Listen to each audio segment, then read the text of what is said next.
پہاڑی زبان میں اپڈیٹ سنیے۔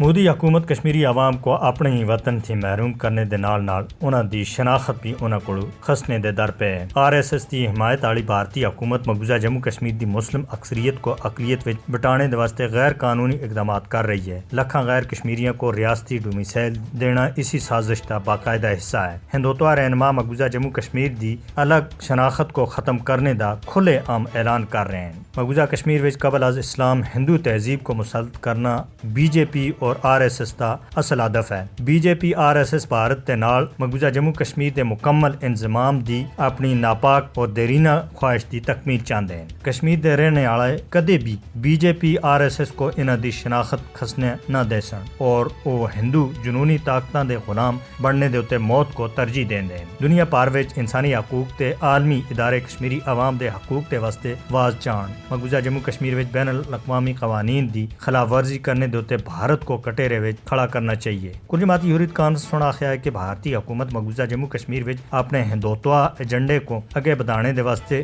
G20 صدارت کا غلط استعمال کر رہی ہے۔ تسلیم کیتا گیا متنازع مقبوضہ جموں کشمیر وچ G20 اجلاس کا انعقاد بین الاقوامی قوانین دی سراسر خلاف ورزی ہے جس نے رکن ممالک دی ساکھ بھی متاثر ہو سی۔ قابض حکام دی عوام دشمن پالیسیاں دے خلاف سری نگر اور جموں وچ احتجاجی مظاہرے کیتے گئے۔ نیشنل کانفرنس دے سینئر رہنما شیخ مصطفیٰ کمال نے آخیا ہے کہ مقبوضہ جموں کشمیر وچ عدم استحکام اس وقت تک جاری رہسی جب تک عوام دے جمہوری اور آئینی حقوق بحال نہیں کیتے جاندے۔ برطانوی پارلیمنٹ دی خارجہ امور کمیٹی دے مباحثے وچ تنازع کشمیر چھایا رہا۔ شرکا سن انسانی حقوق اور قانون دی حکمرانی دے حوالے تھی برطانوی حکومت اور عالمی برادری دے دورے معیار دے اتے سخت سوال چاہندے ہویا واضح کیتا ہے کہ خطے وچ امن دے واسطے مسئلہ کشمیر دا حل بہت ضروری ہے۔ بھارتی ریاست آسام وچ مودی حکومت دی طرف تے مسلماناں دی بے دخلی دی مہم جاری ہے۔ لکھیم پور دے مزید 299 مسلم خاندانوں کو اپنے گھراں تھی بے دخل کیتا گیا ہے۔